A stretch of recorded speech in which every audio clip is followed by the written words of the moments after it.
مشکلات کتنی ہی کیوں نہ بڑھ جائے، مگر یاد رکھو اللہ پاک کی قوت ہر چیز پر غالب آ کر رہتی ہے۔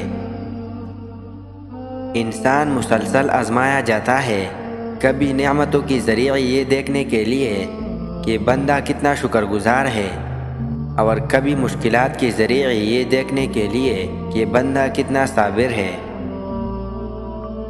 آج کل لوگ مذاق کا سہارا لے کر دل کے بات کہہ ڈالتے ہیں۔ جو تکلیف اللہ کی یاد دلائے وہ تکلیف نہیں بلکہ نعمت ہے۔ اللہ پاک کی مرضی کے بغیر نہ کوئی پریشانی آ سکتی ہے اور نہ جا سکتی ہے۔ اکڑ تو بندے کے تب چلتی ہے جب تک پکڑ نہیں ہوتی۔ زندگی کے مشکل لمحات اپنی پہچان کے لمحات ہوتے ہیں۔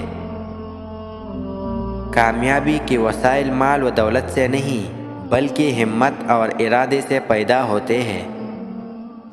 منزل کا ملنا مشکل نہیں ہوتا، منزل تک پہنچنا مشکل ہوتا ہے۔ زندگی میں بہت کم ایسے ملیں گے جو آپ کے ساتھ مخلص ہوں گے، ورنہ زیادہ تر دکھاوا ہی کرتے ہیں۔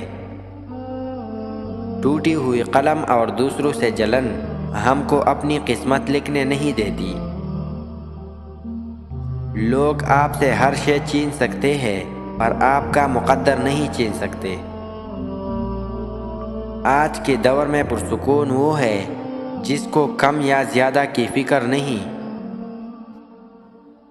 سر میں شدید درد ہونے لگے تو فوراً تھوڑا سا سفید زیرہ منہ میں ڈال لو، درد فوراً ختم ہو جائے گا۔ مسکراؤ، یہ ایک ایسی چابی ہے جو ہر دل کا تالا کھول سکتی ہے۔ چہرے پر وقت سے پہلے پڑنے والی جھریاں روح پر لگے زخموں کا عکس ہوا کرتی ہے۔ زندگی میں دو نصیحتوں پر ضرور عمل کرو، کبھی مایوس نہ ہونا، کبھی بد نظری نہ کرنا۔ بے چین رہتے ہیں وہ لوگ جن کو ہر بات یاد رہتی ہے۔